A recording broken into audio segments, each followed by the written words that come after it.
Good afternoon, Dr. Mike Iannotti from Denver, Colorado here to talk about COVID and help you adjust and cope with some of the information.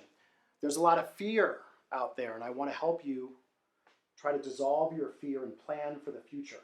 So we're going to be talking, this is going to be an educational project today. So let's be quick and concise. Like many of you out there, I'm a son, I'm a father, I'm an ex-husband, I am a community member. In my community, I'm generally well respected for my honesty and my thorough evaluations and my bedside manner. So I'm going to take that to you, the world, and I'm going to help you get more informed what I think you need to know about SARS-CoV-2, COVID-19, and what to expect for the future, which may differ from what you've heard so far. So let's begin with the end. Number one, prediction number one, this virus will not be able to be contained. Prediction number two, it will be difficult and impossible to mitigate. Number three, the risks of mitigation are very high, and you're experiencing that with all of your restrictions and closures. That will be in a way of life that is not consistent with long-term, with the long term. Next, and importantly, this is a new seasonal virus. In some respects, like many other viruses that are seasonal around this time of year. In particular, this virus may have spring and fall peaks of morbidity. That is to be seen. But I believe that this is a primary conclusion that I feel very confident with, and I think that you need to know, because the information that you've been given so far does not necessarily support that.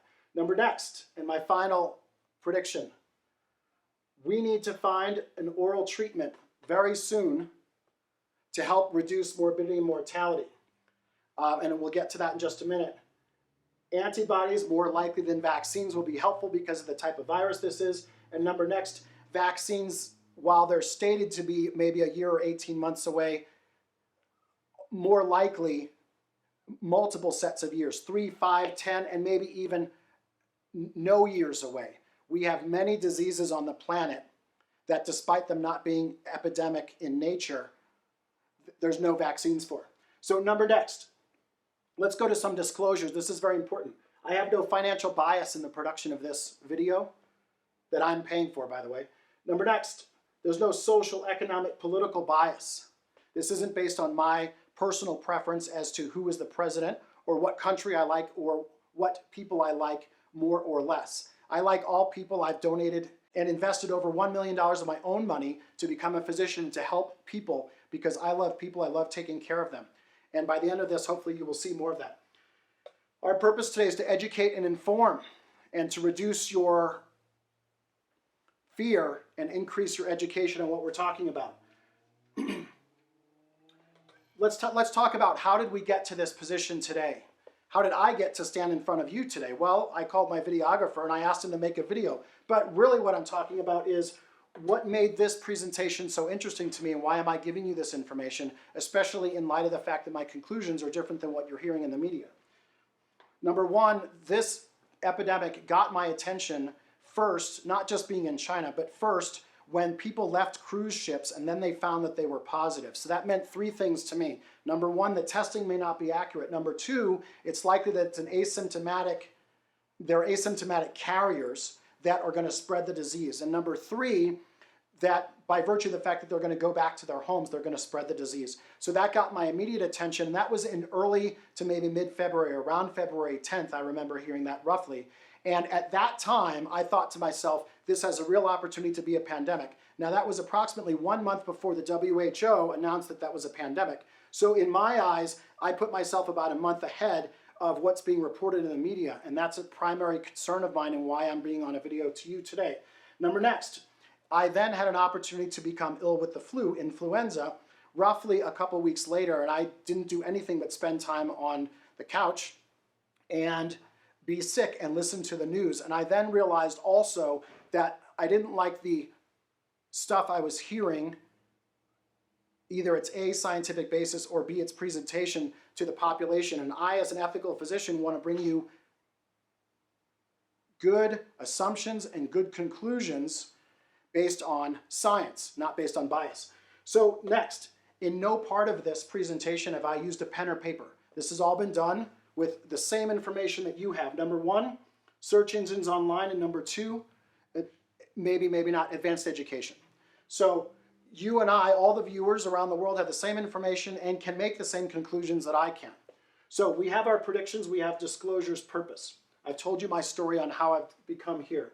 Number one, a couple incorrect assumptions. I think the first incorrect assumption is that this is a one-time event. This is like a child who's sick and he's going to puke milk all over the floor and you're just going to clean it up. Well, imagine for a second that your child puked on the floor, and for every minute that you spend trying to mop up some milk, the milk actually divides into 5 and then it goes in different places and you are blindfolded trying to find it. I think that would create a real problem for anyone, and that's essentially the problem that we have. Number two, I think that there's a assumption that we're able to stop this disease, and I think that is based on my prediction number 4.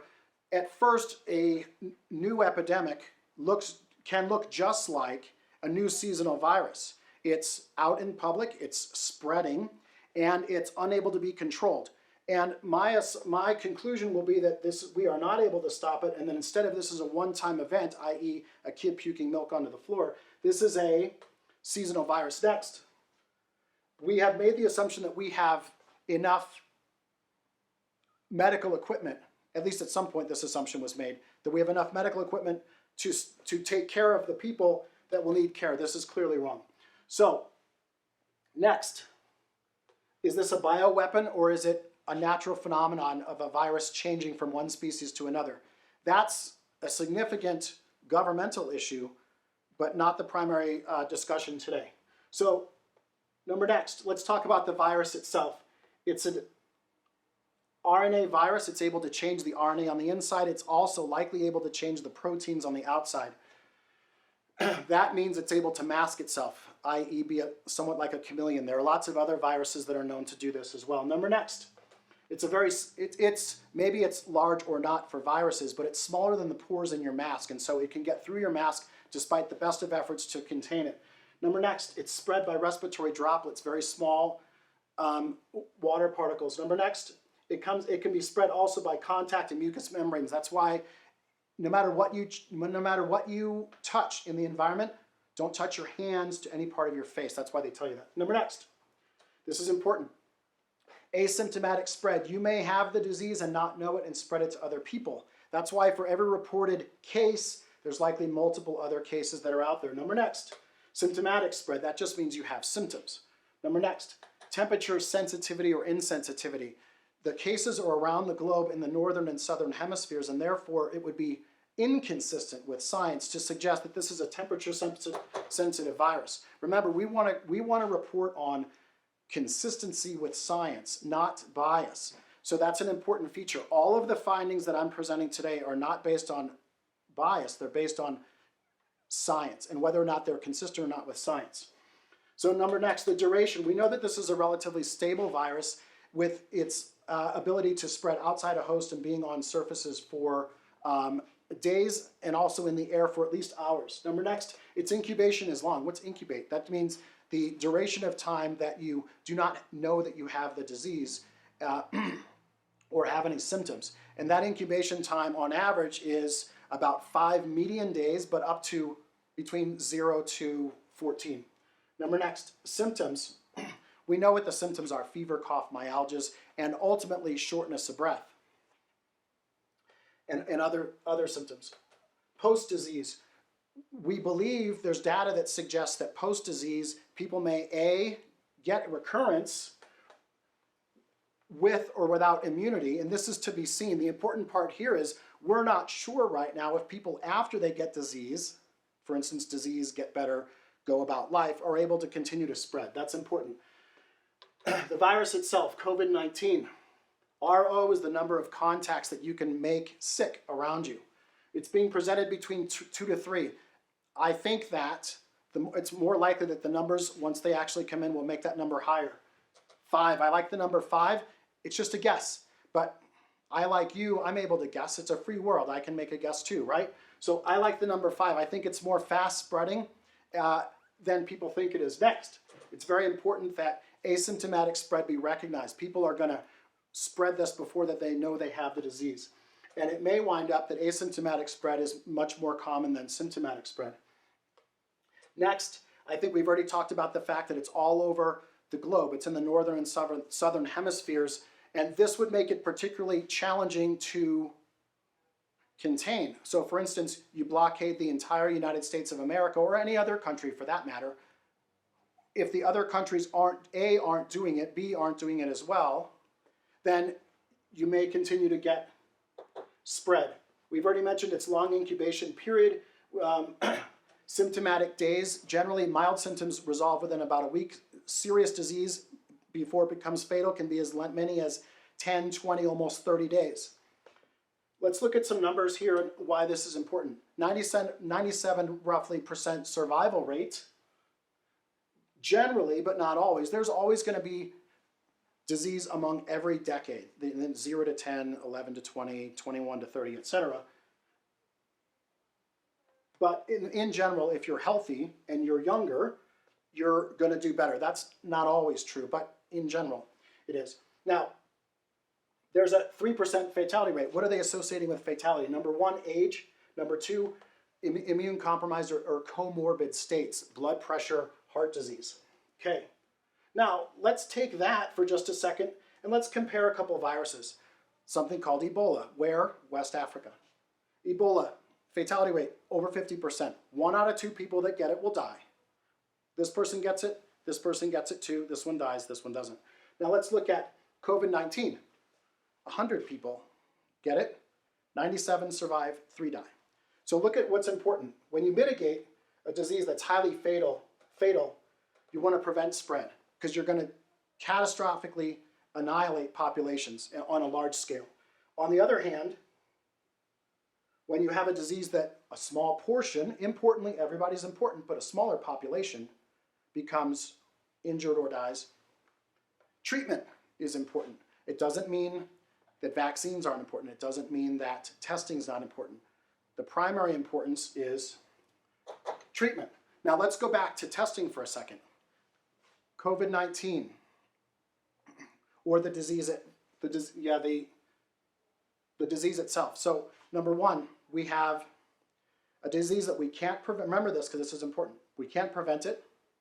We can't treat it. The symptomatic people aren't necessarily just those with fevers, coughs, because there's a lot of other fever, cough diseases out there. But the people who present to the hospital short of breath, although there's other causes of that too, pneumonias, and we could go through a long list of those, they're more likely to be diseased.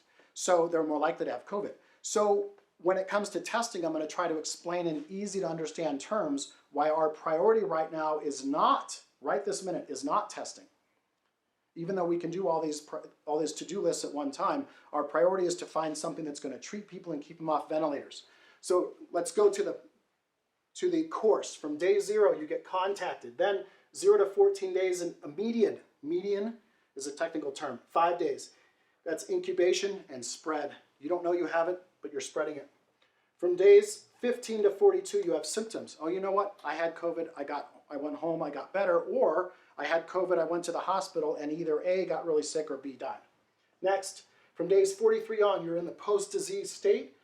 You may or may not become immune. You may or may not make antibody. Hopefully we do, and we can grab those antibodies and maybe use them in the future. We'll talk about that. Next, can you reinfect the environment, right? Because if we were going to, quote, cure this disease and cure this epidemic by closing off the entire universe, what do we need to do? We need to prevent reinfection of the environment, sterilize the environment, at least at some point, because if it's another mode of transmission.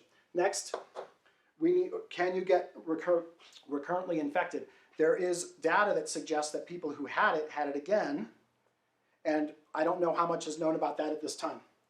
Okay, last on this board, let's skip to our to-do list. This is not in order, but in just a moment will be. Several things that we need to do as a society here. Number 1, decrease spread and increase testing. Number 2, prevent the disease, treat the disease. Next, vaccinate against the disease. And next, or last, prevent mass casualties, or increase our preparedness and treatment for mass populations. In our present situation, 1, 2, 3, and 4, our present United States priority list appears to be test, test, test, test. Try to test, sorry.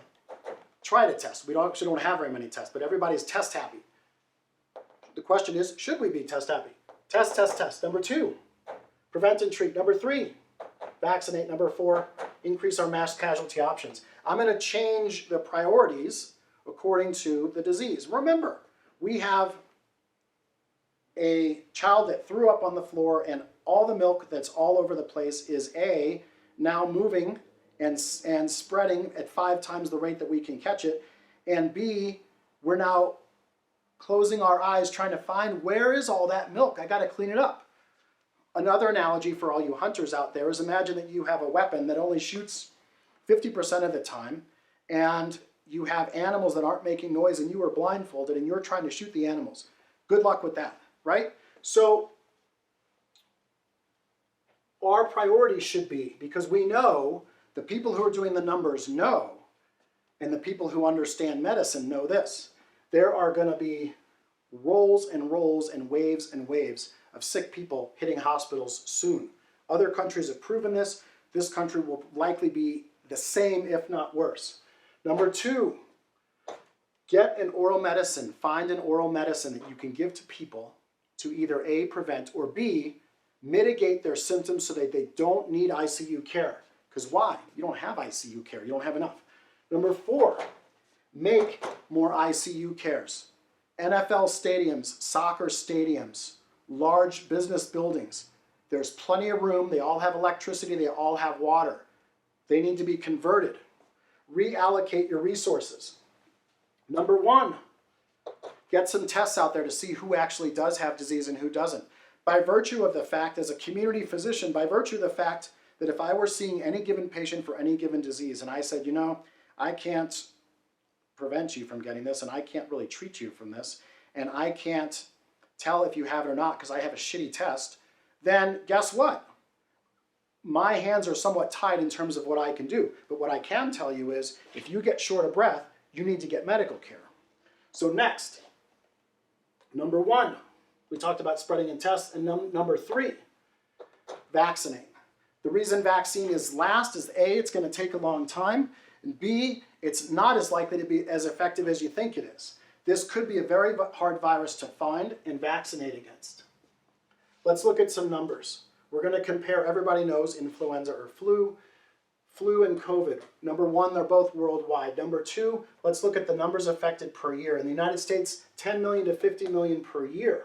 The fatality rate, depending on whose numbers you look at, 0.1 to 0.2%. Okay, that's fairly low. It's not, no one likes it when their relative dies of flu, and no one wants anybody to suffer, but we have to be realistic. These are large populations and big numbers. COVID-19, based on the fact that we have potentially an R0 and more ability to spread, we would expect more cases. On a low end, 20 million per year. On a high end, 250 million per year.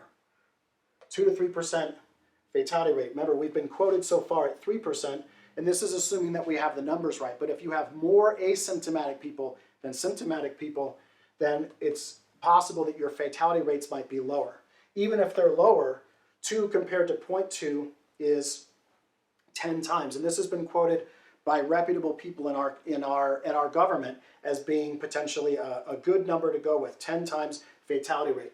So now let's go with what are we in this country equipped with to deal with this problem right now, or even since January, since it's been recently shown that our administration was given information that this could be a problem as early as January of 2020. Number 1, we don't have a government council to deal with this, specifically to deal with a pandemic. Number 2, we don't have tests. Number 3, we don't have a prevention for the disease, a treatment for the disease, a vaccine for the disease, or an antibody for the disease. We don't have enough ventilators and ICU rooms to go around. We don't have staff that are able to care for this. We have and no allocated space. So what does that mean? That means that we're very unprepared. Next, this is important for you to understand. Short-term concept, long-term concept. Short-term. Short-term is the next 3 to 6 months. Long-term is then on. Prevent disease. Prevent those waves of ill people getting sick and needing to be hospitalized. That's with oral medication. Number 2, when they do come in, get them on in intensive care units and ventilators. If you don't, they are going to die. There's no question about that. Next, long-term.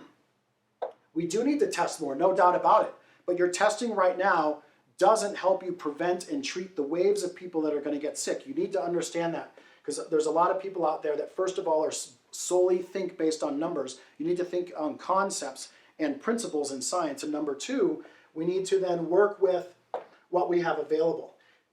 Testing only reassures people that they do or don't have disease. And when the test is not reliable, it's a false hope. It's an invalid assumption that that test is good. You may actually have disease when you test negative and vice versa. You may not have disease when you test positive. Next, vaccine and antibody production. These will be long-term items, and especially as I mentioned, we may get a vaccine to this sooner. I could definitively be wrong. And I think, as I mentioned at the beginning of this video, that I want to be wrong. I want my presentation to be wrong. But so far, I'm batting 1,000. I predicted before the WHO that this was going to be a pandemic. I predicted that there was likely to be a significant amount of asymptomatic spread. I predicted that our testing wasn't very accurate. So it's kind of like shooting from the hip with your eyes closed. I don't know, my target's kind of out there somewhere. Maybe I'll get it right, maybe I won't. Maybe you shoot someone instead of shooting your animal target, you shoot a person instead. So my point is that accuracy is important. Next, what are we going to do? What do we need to do to fix this problem? Well, yeah, we need to get the people who know this stuff the best, get our councils back. Number 2, we need to get our first priority, get oral treatment trials. Take everyone who has disease in the entire planet, who's been confirmed positive, test positive with symptoms positive. Remember, that's important. Symptoms plus positive tests makes the accuracy of your diagnosis more accurate. Find medicine to treat them, prevent them from needing to be hospitalized and or on ventilators. Number 2, activate the Defense Act. We need the governments to say, this company, you go make this widget. This company, you make this ventilator. This company, you make this mask. And thank you very much to all of those people. Gates Foundation, Elon Musk, lots of other people. There's another couple out there who, Razer, that one too. Companies out there that have been helpful to offer to make supplies for the public. Thank you very much. Next, make valid testing. A test that's 30 or 50% accurate isn't very helpful. Next, get the vaccine and antibodies on board. And last, on the state and local level, for as long as we need to, but hopefully not much longer, continue to abide by the federal obligations and the restrictions and closures. So now let's look at some time frames here. How long do we have to find valuable treatments that can help keep people off of out of hospitals and ventilators? I'd say less than 2 months. I think that the restrictions that are ongoing, I think that the devastation that's causing people outside of medicine is significant.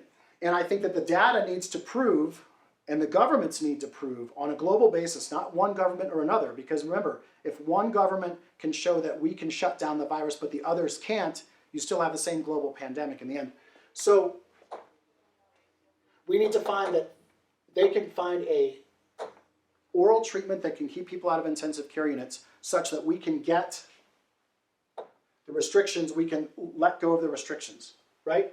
Next, we need to get the production going for wartime, for mass casualties. You need ventilators, you need supplies, you need fluid bags, you need antibiotics, you need all of that, and you need it now, and you need companies to be making it. And guess what? We're 60 days behind. January, this all should have started at the end of January, early February. It's now mid to late March. Okay, let's look at, for just a second, you hear a lot of people talking about the flattening of the curve. What's flattening of the curve? There's a curve. Morbidity, mortality, death curve. Well, if you restrict and restrict and restrict as we have, you'll get some flattening. You're going to get some social distancing, and you're going to use social distancing to prevent disease spread. True, but that's for a one-time event. That's when your kid throws up on the floor and you clean it all up and it's all good to go and there's not much problem, right? So you then have taken 1 million deaths and you've flattened them down to 100,000 and you've said, yes, I've saved lives. But is that the situation today? No, and here's why. You have a recurring, my theory is, you have a recurring virus, not a one-time event. Because of that, you can flatten the curve originally, and but those 900,000 people, let's just say, 900,000 went from 1 million to 100,000. Where did they go? Did they just disappear? No, they're still here. Same population, same virus, same result in the future. What's going to happen is that once you unleash the closures, the access, the restrictions, and all this suffocating and that you're doing to the economy, guess what's going to happen? Your curve's going to pop back up, and there's your original curve, here's your flattening, and then, oops, here's a month or two later, guess what? You have 1 million deaths again. You didn't actually save anybody's life. What you did do, though, is you gave them an extra couple of months to live, okay? So, let's look at what can you do. You're a person, you're not a population, you're a person. Each and every person out there has an age, you have a job, something similar, a risk exposure, and then you have medical conditions. What can you all do? I've talked a lot about bigger concepts that you may not be used to, but I've made conclusions based on them, and I think they're going to be valid. What can you do as a person? Can you change your age? No. Can you change your job? Well, it might have been changed for you, unfortunately. But in the event that you could change it, how could you do your job but have less exposure? You could wear a mask. We've already talked about that. Could you stand further from people? Could you meet by computer? Could you do something else to change your job? You certainly could, and you should investigate that on an individual basis. These are all individual things that you can do. The other thing that you should do, and this is something that I used to preach in primary care over and over, is take care of your comorbid conditions. Treat your blood pressure, quit smoking, take care of your diabetes before they take care of you. I used to tell my primary care patients all the time, especially my diabetics, I'd say, you take care of that condition before it takes care of you, because it will. So remember that. Each and every one of you should go through a risk assessment for what exposure risk do you have. For instance, here's a good example. So if I were to take a train every day to work, that's just filled with people, or an alternative that I could walk or ride my bike. Well, maybe walking or riding my bike would be less exposure to a crammed train or bus, okay? Some people, I understand, don't have that option. I get it, yes. Next, let's look at prolonged restrictions, because I think that I go on LinkedIn and I meet some people that I don't know who they are and where they are, and they say, you know, these restrictions will be off and this epidemic or pandemic will be done in 3 or 4 months and then life will be back to normal. And I'm like, where does that conclusion come from? That's not the conclusion we're talking about here. And from what I've read, I'm following CDC and its director every day. Whenever that guy opens his mouth, I'm reading what he says. And I'm right on board with what he's saying. He's not telling you as much as I'm telling you, but they, not just he, people have alluded to the fact that they think that this will cause longer term problems in a few months, and that's one of the reasons that we're here today. I don't want you to, if I just thought this was a 2-month problem, we were going to get over it, and then everyone's going to go back to life as normal, I wouldn't be here talking to you. I'm talking to you because I think this is going to be a problem that's going to be an annual problem. I think it's going to cause 3%, right? 3% problems, and I want to help you mitigate your own, evaluate your own personal risk in your own personal life, and I want to tell you some other things along the way. So now, let's look at this shift curve. We just assumed that this is a recurrent problem. The shifting the curve, or right shifting the curve to the future, doesn't actually, it allows people to live longer, but we're still going to have a lot of morbidity and mortality. So what are we risking? This is down here, I don't know if you can see it, but down here I'm going to have another board in just a second. What are we risking to try to prevent this problem? Well, we're risking our global economy. Are we really flattening the curve, or are we flattening our economy? Well, we're doing both, aren't we? But how long can we, which one's going to win? There's a race here. There's a race between preventing spread and preventing global socioeconomic devastation. You don't have to, I'm not a conspiracist, and I'm just reading the data that's out there. Your stock market was at 28. I had this is another prediction I had. I told people, my person that I work with for some future investments and some other things, I told him, you know what, I think by the end of March we're going to be at 18. Well, guess what? Open up your computer and see what the stock market is. It's at 19. I predicted that last month. Next, I think we're going to 12. Okay, if I'm wrong, I'm wrong. I'm certainly not an economist, but I tell you that I think what we've experienced so far is the tip of the iceberg in terms of problems. So let's look at businesses in all sectors are going to start to slowly but surely go down. Travel first, hotels, destinations. Then we have restaurants. Then we have social events and sports. Then we have people who actually start to lend money in banks. This is a huge problem. Unemployment, we know that this is going to rise. Double digits, certainly big numbers, 25% or more. Bankruptcies, of course. Then you've got increased mental health problems and suicide, right? You've got the potential for starvation. Now, how do people starve if this is if we have so much food, but we're the most obese country in the world? Well, because you can't get them food if you're having continued restrictions and closures and shelters. So increased violence, increased lost careers, government instability, right? How long are people going to tolerate being closed like this? I don't know. The other thing you have is, what about risks of new infections? When you have, okay, so we took care of COVID and we shut off the population in this particular country, any particular country, for, let's say, 40 months. Okay, good. Well, what other kinds of repercussions do we have from that? Do we have other infectious diseases in that particular country coming back that weren't there before? Cholera, typhus, maybe other things. So anyway, now we're going to move on to my conclusion, which is what I started with. I'm going to end with how I started. We're in a race to prevent spread, morbidity, death, right, from the virus, or we're going to try to prevent global economic collapse, increased violence, increased suicide, and maybe we can prevent the disease. In other words, what we have is really an experiment. We have an experiment that we're going to take the entire globe and we're going to economically shut it down to try to prevent a disease that, based on number 4, may not be preventable in the first place. That's interesting, right? So conclusion, number 1, you can't prevent both at the same time. You won't be able to prevent spread without global economic collapse and its consequences, which will be severe and long-term.